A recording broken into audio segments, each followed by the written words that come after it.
Hi pals. I did not keep my promise and I did not post a video every day for the mini style challenge. And that is okay. We are doing imperfect action. Yeah, I had a really busy week last week. I know I feel like in every video that I recorded I have said that.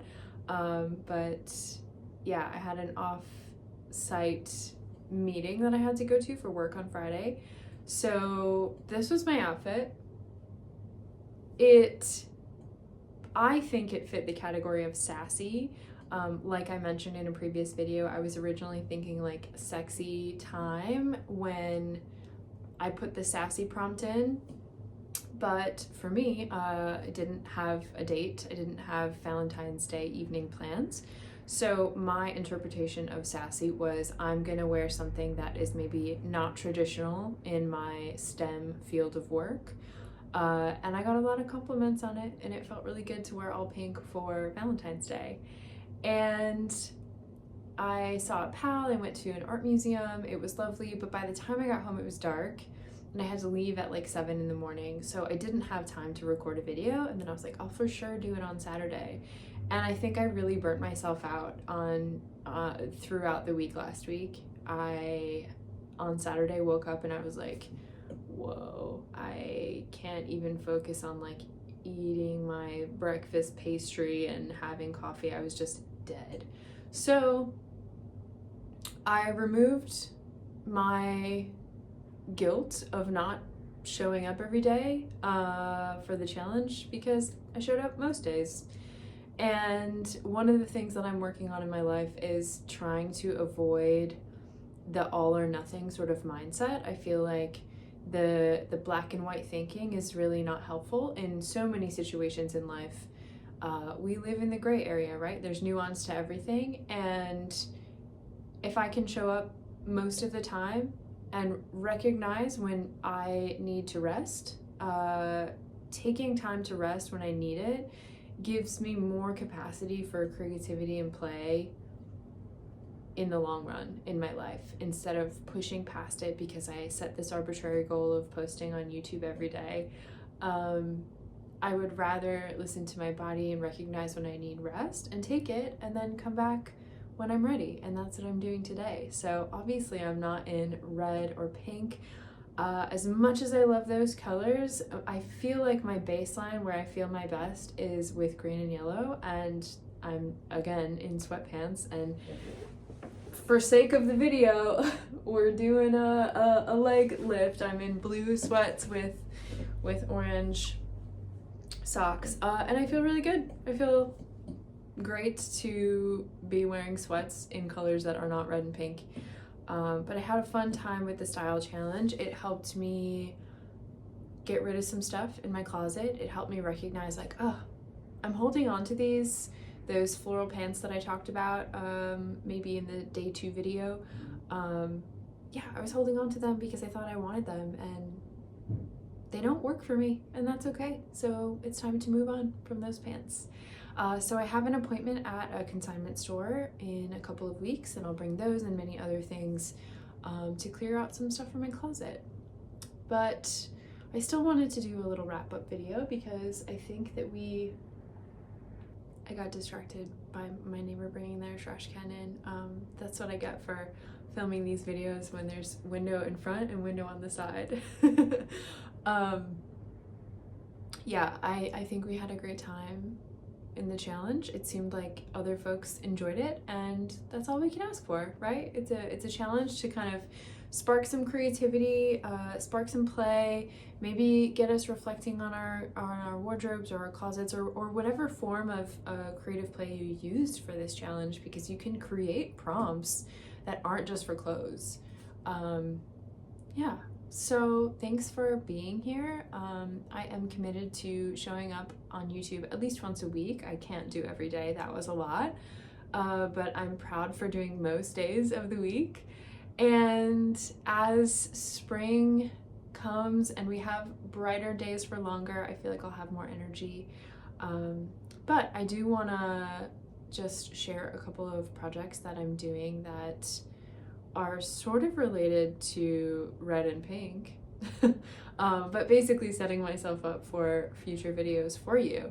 I'm working on a couple of things. Number one, I dropped off my sewing machines today for the first time ever to get serviced. I have a pretty inexpensive Brother sewing machine that has a lot of different stitches on it. And I have cleaned it myself. I don't think it needs to be oiled, at least in the manual it says do not oil this machine. But I felt like it was running a little clunky, and that can happen when a bunch of lint sort of builds up inside of the machine. So I'm having them clean it. And then a couple of years ago, my mom gave me my grandmother's sewing machine. It's a Viking sewing machine. It has like a table that the sewing machine slides into, which is cool. It has a carrying case. It's all metal. It's pretty heavy duty, but it has only a couple of stitches, zigzag and straight stitch, and then you can adjust the stitch length a little bit. But it had been sitting at my grandma's for many years, and that one does need oil, and so I brought it to this father and son sewing machine repair shop, and they were so sweet. They were like bickering with each other, and yeah, so my sewing machines are on a little spa retreat, and so in 7 to 10 days I will have them back, and I'm going to be working on one of my 2025 goals is to complete a sewing project each month. And one of the sewing projects that I have up next in the docket is to make another pair of the Anna Allen pattern Pomona pants, which are like an elastic waist pant. There's only 2 pattern pieces. It's very simple. I've made them many times. But I ordered an old feed sack with a big heart on it for one of the legs. So I'm really excited about that, sort of tangentially related to Valentine's Day week in style. And then I have a lot of quilts in progress, or like piecing of pattern blocks together. And I've been really thinking about how I could potentially make a quilt that has more of a statement, is not just for functional art and to gift somebody, but to actually kind of tell a story with the quilt, more like an art piece quilt. So I want to noodle on that a little bit more and then do some sewing. But while my sewing machines are away, there are 2 other things I'm working on. One is a collab with a local company, a ceramics collab, so I need to get moving on some of those pieces, and I'll share more about that soon. And then the other is I want to do a little refresh on my TV room. So I have my living room doesn't have a TV, I only have one TV, and it's in this room that's like at the basement, not the basement, at the base of the stairs that go up to my bedroom, but you have to walk through that room to get upstairs. So it can't really function as like a guest bedroom because there's no door, it's just a hallway that goes up to my stairs. So that's where I have my little TV nook. And it's always just felt a little bit incomplete. And I'm really excited because I'm an ambassador for the rug company Revival. They have a ton of vintage rugs, which I love to use vintage rugs as like art on the walls, and I have vintage rugs in all of the rooms in my home. And they sent over a really beautiful yellow one, and it's gonna be kind of the basis for this refresh for this room. And one of the things in that room, I'm using like an old wooden trunk that's painted like a navy blue that one of my friend's moms gave me many years ago as a coffee table, and I have extra linens in there. And navy blue is not really one of my colors, but I've just never thought to paint it, and it suddenly dawned on me the other day. I was like, I should paint this hot pink, or bubblegum pink, not hot pink. So with the new rug and the bubblegum pink refresh on the coffee table, it's inspiring me to like hang new art and just get this room feeling a little bit more cozy. So we've got ceramics project, we've got a house project, a sewing project.